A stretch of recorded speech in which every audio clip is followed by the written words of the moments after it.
Salut tout le monde. Donc aujourd'hui, on se retrouve encore une fois chez moi pour l'épisode 3 des pêches rapides, donc qui va concerner les bas de ligne.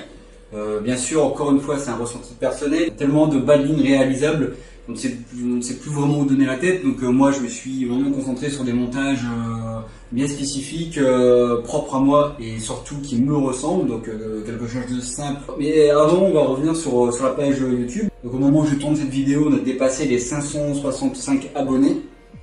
C'est beaucoup. Je vous remercie. Continuez à vous abonner si vraiment, bien sûr, les vidéos vous plaisent. Et on verra éventuellement pour encore une fois continuer cette série. Donc l'épisode 2 qui était l'amorce et les apports en pêche rapide a plu à vraiment beaucoup de personnes. Donc je continue sur les bas de ligne. Bien sûr c'est ma façon de pêcher ces pêches rapides et comment les aborder bien sûr à ma façon. Aujourd'hui j'ai fait de très bonnes pêches rapides.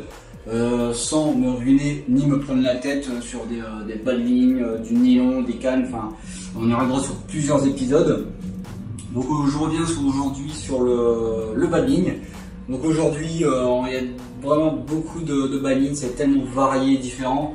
On a du shot des rigs, on a du 360, du cul des rigs, du stick des rigs, du D-ring, on a du simple, du zig-rig. Enfin vraiment beaucoup de montage. Alors moi je me suis vraiment axé sur deux types de montage pour pêcher le fond, et j'utilise un montage pour la surface, donc le zig-rig, qui est un montage efficace pour les pêches de surface. Pour l'instant cette année je ne l'ai pas encore utilisé, donc je le mets un peu de côté sur cette vidéo, mais pour les pêches de fond ou de décrocher de quelques centimètres, je vais utiliser déjà d'une première part un montage simple nœud sans nœud, avec une tresse gainée de préférence couleur marron. La plupart du temps, la rivière, le fond est marron. Je vais mettre un hameçon de taille 2, donc assez gros. Moi, en l'occurrence, je vais chez Corda. Sur le White Guide, j'ai jamais été embêté jusqu'à aujourd'hui. Il y a des personnes que j'ai vues sur les réseaux sociaux qui mettent que les hameçons s'ouvrent très facilement en rivière sur les pêches fortes. Jusqu'à aujourd'hui, j'ai pas eu ce problème. J'espère ne jamais le rencontrer. Donc pour l'instant, je reste comme ça. Sur lequel je vais venir mettre, comme vous voyez sur la photo, je vais venir mettre un petit anneau sur l'hameçon et la mèche qui sera à la hauteur nécessaire pour une bouillette. Règle générale, j'ai pêché sur une bouillette un peu plus grosse que ma bouillette d'amorçage, donc du 16 mm à peu près. Le fait de mettre un anneau, ça évite d'avoir aussi un jeu trop important au niveau du bas de ligne, surtout au niveau de l'hameçon.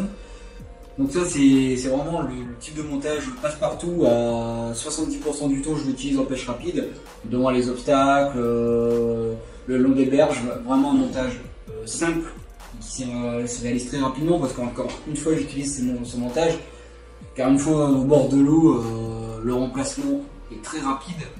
La réalisation de ce montage est extrêmement rapide et simple, et si on utilise des bons matériaux, c'est un montage qui est très costaud. Donc pour ce montage, je vais vraiment utiliser 30 cm de tresse gainée.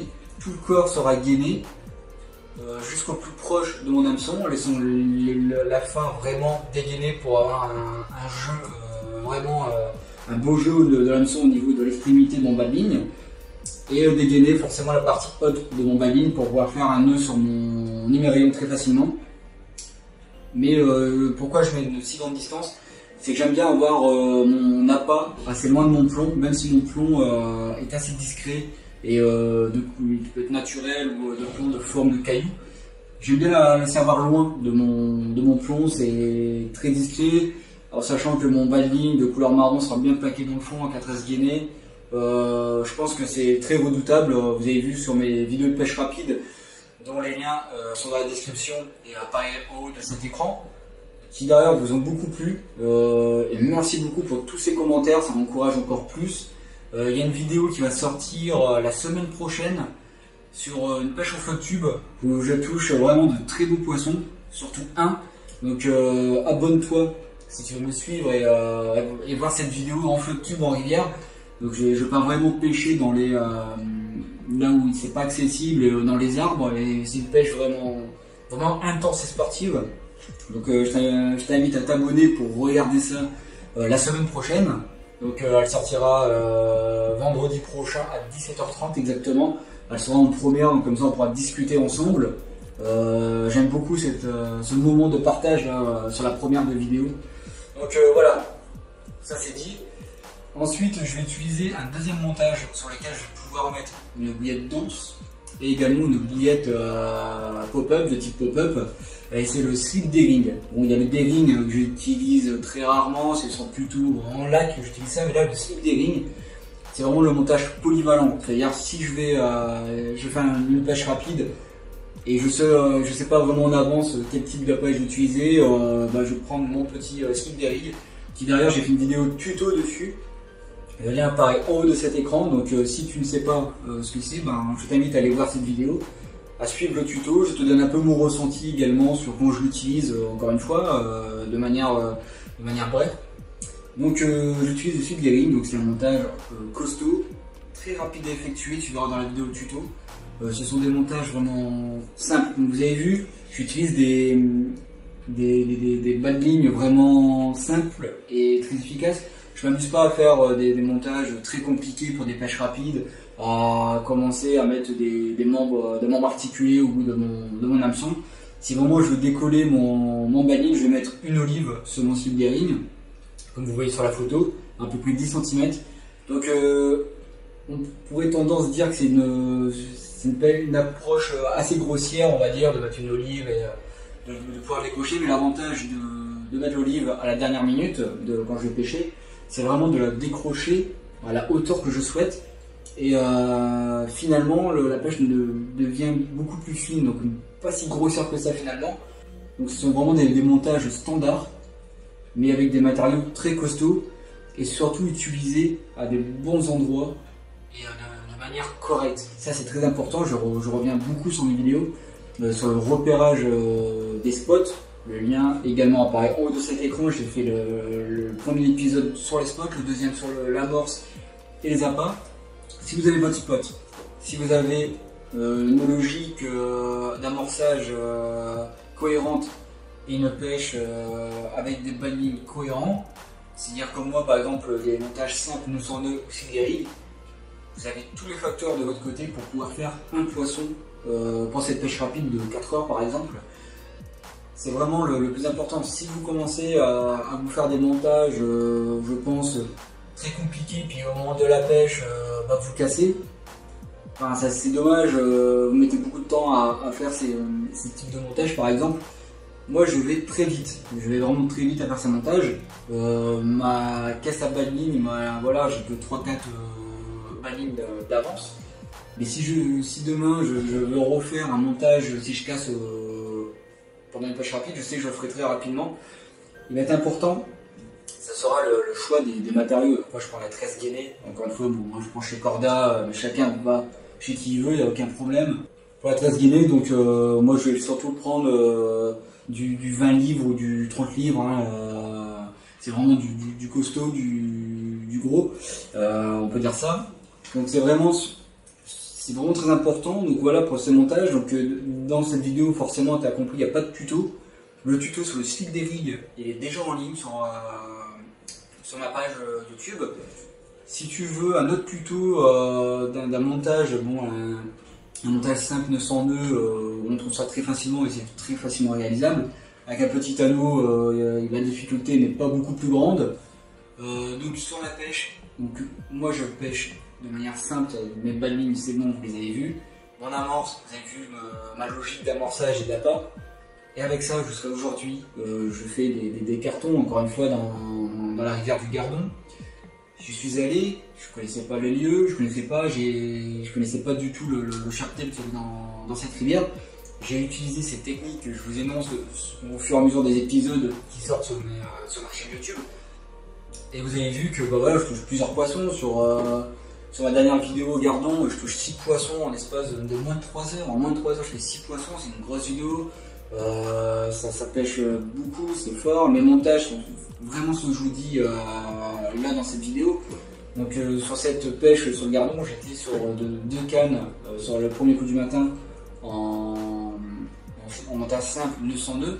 Et le lendemain, j'ai changé, donc j'ai passé une canne en 900 nœuds et une en slip D-ring. légèrement décroché de 10 cm parce que je pêchais dans un endroit où il y avait un peu de base, donc je décrochais de 10 cm et c'est parti. Donc encore une fois, il faut vraiment bien choisir son endroit parce que c'est pareil, on peut avoir le meilleur montage du monde, la meilleure bouillette du monde, pas de secret si vous foutez votre bonne ligne en plein milieu de la rivière, je suis pas sûr que vous faites un poisson comme ça, de manière logique. Et si vous cherchez un endroit, donc un spot avec beaucoup de potentiel, avec des obstacles, des berges totalement vierges, et j'en passe, vous avez beaucoup plus de chances. Il est très important de vraiment bien choisir son endroit, de bien placer son bas de ligne. Et après, j'ai envie de dire, avec plus ou moins n'importe quelle bas de ligne, on pourrait faire quelque chose. Mais après, il y a une histoire de confiance dans sa pêche, hein, tout simplement. Moi, quand je jette mon appât, mon bas de ligne, mon amorce c'est fait, mon spot est choisi, voilà, je sais que je suis confiant. Je mets mes cannes, je me pose sur le côté, je bois mon petit café. Peut-être que je ne toucherai rien, c'est possible, j'ai déjà fait des capots. Mais je pourrais pas me dire c'est de ma faute. Et ça c'est très important, et vraiment ça c'est de la confiance en soi et la confiance dans sa pêche. À partir du moment où tous ces facteurs sont vraiment réunis et tout fait qui paraît cohérent et bon, vous ne pouvez toucher que du poisson.